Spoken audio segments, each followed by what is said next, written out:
Don't you know that you're beautiful, just the way you are, just the way you came. Don't you know that you're beautiful? Hi, I am Sister Soyuna Pasiva of the DC Sisters of Perpetual Indulgence. Welcome to the 50 Days of Pride. With all of our Pride celebrations canceled, we decided to bring you 50 wonderful days of queer heroes. Heroes are queeros. You know, there may be heroes within your life, but these are the heroes that have made generations of us proud to be LGBTQ+. Don't you know that you're beautiful, just the way you are, just the way you came. Don't you know that you're beautiful? Well, hello there. How are you? I'm Sister Taryn Up in Justice with the Washington, D.C. Sisters of Perpetual Indulgence. And today I'm going to be reading a wonderful story to you about an incredible man by the name of Harvey Milk. Now, Harvey was a politician. He was born in 1930, and unfortunately, he passed away in 1978. Rights are won only by those who make their voices heard. Now, that was a mantra of Harvey's, and that's exactly what he strove to do. He was born in New York to parents of Lithuanian descent, and he knew that he was gay by the time he reached high school. Before entering into the world of politics, though, he served in the Navy, he worked as a teacher, he was a stock analyst, and he was even a production associate for Broadway. For Broadway! How cool is that?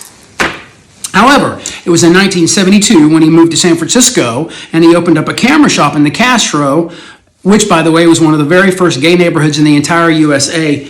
The very first in the entire United States of America that he started to make a name for himself. This was to become his legacy. Actually, it was the beginning of his legacy. His camera shop soon became a community base of sorts for the entire Castro area, with Harvey assuming the position of leader.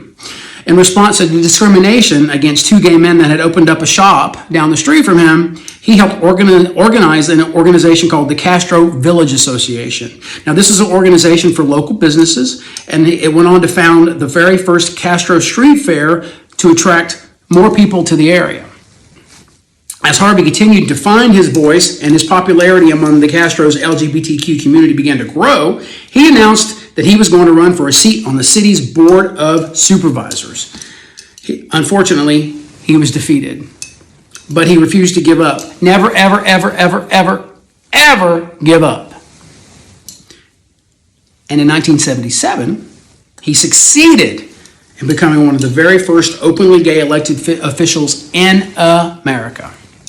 Now, once he was elected, Harvey committed to practicing gay rights, setting up daycare centers for working mothers, transforming military facilities into affordable housing, fighting for safer neighborhoods, and many other causes that were very close to his heart. He continued to advance and advocate for the LGBTQ community. He also wanted to use his position to help as many individuals, minorities, and groups as he could, making him an extremely, extremely popular politician and leader. However, less than a year after he had been elected into political office, Milk's life was cut short.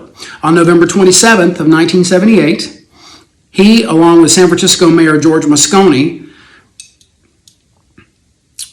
were shot and killed by a former police officer and former city supervisor by the name of Dan White. Now, Dan White hated gay people,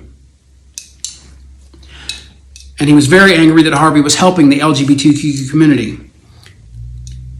The killer ended up with a reduced charge of manslaughter instead of murder after his lawyer successfully argued that he was not responsible for his actions because he was depressed.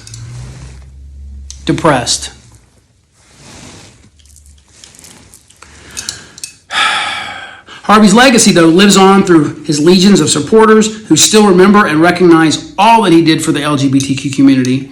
And he's remembered as an inspirational role model committed to securing equal opportunity for all.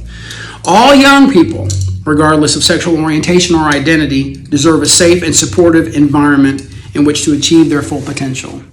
He believed that, I believe that, and I want you to believe that. Sending you many hugs and much love, I'm Sister Taryn from the Washington, D.C. Sisters of Perpetual Indulgence. I love you. You have a great day. Take care. It was a pleasure to spend time with you today. Bye-bye.